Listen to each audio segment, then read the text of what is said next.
વિદ્યાર્થી મિત્રો, આજે આપણે ધોરણ 8 પ્રકરણ નંબર 2 એક ચલ સુરેખ સમીકરણ સ્વાધ્યાય 2.1 નીચેના સમીકરણનો ઉકેલ મેળવો અને જવાબ ચકાસો। અહીંયા ઉકેલ મેળવવાનો છે અને જવાબની ચકાસણી કરવાની છે। આજે આપણે પ્રશ્ન નંબર 3 એમાં 5x + 9 = 5 + 3x અહીં બંને બાજુ ચલ આવેલું છે x, એટલે આપણે જે પ્રમાણે આગળ પણ એક્ઝામ્પલ્સમાં ચર્ચા કરી હતી એ પ્રમાણે કહીએ કે ચલવાળા બંને એક બાજુ કરવાના। એટલે આ જે 5x છે એની બાજુ આ 3x જે જમણી બાજુ છે અહીંયાથી ડાબી બાજુ લાવું એટલે માઇનસ થઈ જશે। એ જ સમયે હું ડાબી બાજુથી 9ને જમણી બાજુ લઈ જઈશ એટલે માઇનસ થશે। એટલું યાદ રાખવાનું, પ્લસ હોય તો માઇનસ થાય અને માઇનસ હોય તો પ્લસ થાય, પરંતુ અહીંયા બંને પ્લસ હતા એટલે બંને માઇનસ થઈ ગયા। હવે આપણને આ તો આવડે જ છે કે 5xમાંથી 3x કાઢો, ધન ઋણની બાદબાકી થાય તો 2x વધ્યો। જ્યારે 5માંથી 9ની બાદબાકી કરો એટલે અહીંયા 9માંથી 5 જાય, મોટી એક ધન એક ઋણ બાદબાકી કરી જવાબ આવ્યો 4। મોટી સંખ્યાની નિશાની -4 માટે અહીંયા આ બે ગુણાકારમાંથી અહીંયા આવશે ભાગાકારમાં।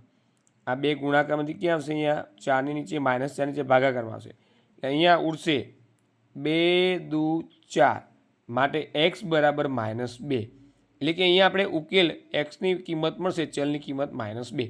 હવે એને આપણે ચકાસણી કરીશું એટલે આપણી જે આ રકમ છે 5x + 9 = 5 + 3x એમાં ડાબી બાજુ લઈ 5x + 9 અને એમાં xની જગ્યાએ -2 મૂકીશું તો 5 એમને એમ છે, x સાથે ગુણકમાં છે એટલે xની જગ્યાએ -2 મૂકીશું +9। અહીં ઘડીઓ બોલીશું 5 દુ 10, પરંતુ ઋણ હોવાથી -10 થશે +9। એક ઋણ છે એક ધન છે, ધન ઋણની બાદબાકી થાય અને જવાબ આવશે 1। 10માંથી 9 જાય એટલે 1 વધ્યા અને મોટી સંખ્યાની નિશાની -1 એટલે કે ડાબી બાજુનો જવાબ મળ્યો -1। તે જ રીતે આપણે જમણી બાજુનો જવાબ ગોતવા જઈ રહ્યા છીએ। અહીંયા જમણી બાજુ 5 + 3x છે એટલે લખીશું જમણી બાજુમાં 5 + 3x, અહીં 5 એમને એમ રહેશે, બરાબર છે બરાબર, 5 એમને એમ વત્તા 3 ગુણકમાં x છે એટલે -2, 3 દુ -6 થશે, વત્તા ઓછા ઓછા 6 થશે, આ 5 ધન 6 ઋણ કરો બાદબાકી, જવાબ આવ્યો -1, મોટી સંખ્યાની નિશાની। અહીંયા ડાબી બાજુ અને જમણી બાજુનો જવાબ સેમ મળે છે માટે ડાબા બરાબર જવાબ આ આપણે ચકાસણી કરી કહેવાય। એ જ રીતે હવે 4 નંબરનો દાખલો જોઈશું। 4z + 3 = 6 + 2z। જેમ અહીંયા આગળના એક્ઝામ્પલ્સમાં ચલ x બંને બાજુ હતું એમ આ એક્ઝામ્પલ્સમાં ચલ z એ બંને બાજુ છે, ડાબી બાજુ જમણી બાજુ। હવે એનો ઉકેલ મેળવવા માટે જેમ આપણે અગાઉ કીધું એ પ્રમાણે કે 4z એટલે કે z ચલ છે એ આ જમણી બાજુથી z ચલવાળું આપણે 2z છે એને ડાબી બાજુ લઈ જઈશું એટલે પ્લસ હતા એ ઋણ થઈ જાય છે। એ જ સમયે 3ને આપણે જમણી બાજુ ડાબી બાજુથી જમણી બાજુ ખસેડીશું, પ્લસ હતા તો માઇનસ થઈ ગયા। જેમ કીધું પ્લસ હોય તો માઇનસ કરવાના અને આ બાજુ પ્લસ હોય તો માઇનસ કરવાના, પણ ક્યારે બરાબરની નિશાની બદલે ત્યારે, એટલે કે બરાબરની નિશાનીની જમણી બાજુથી ડાબી બાજુ જાય ત્યારે નિશાની બદલવાની અને ડાબી બાજુથી જમણી બાજુ જાય ત્યારે નિશાની બદલવાની। 4z માંથી 2zની બાદબાકી થાય એટલે કેટલા z વધ્યા? 2z। અહીંયા 6માંથી 3 જાય એટલે કેટલા વધે? 3। અહીંયા 2 ગુણકમાં હતા એટલે ગુણ્યાવાળા 2 ગુણકમાંથી ક્યાંય જશે?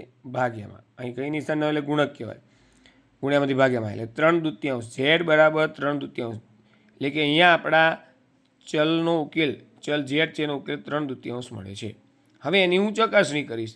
ચકાસણી કરવા માટે આપણે ડાબી બાજુ લઈશું 4z + 3, 4z + 3 જેમાં 4 અહીંયા ગુણ્યા છે એટલે ઝેડની વેલ્યુ આપણે લખીશું 3/2 + 3, અહીંયા 2 દુ 4 એટલે આ 2 અને 3 ગુણકમાં છે એટલે 2 તરી 2 ગુણ્યા 3 આવશે ને +3 એટલે 2 તરી 6, 6 + 3નો જવાબ આવ્યો 9।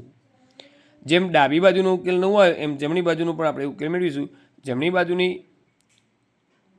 બાજુ 6 + 2z છે એટલે 6નું બરાબર છે બરાબર લખીશું, 6 નીચે 6 લખીશું, વત્તા નીચે વત્તા, 2 નીચે 2 ગુણ્યા z બરાબર આપણે ઉકેલમાં જોયું કે 3/2 એટલે કે 3/2।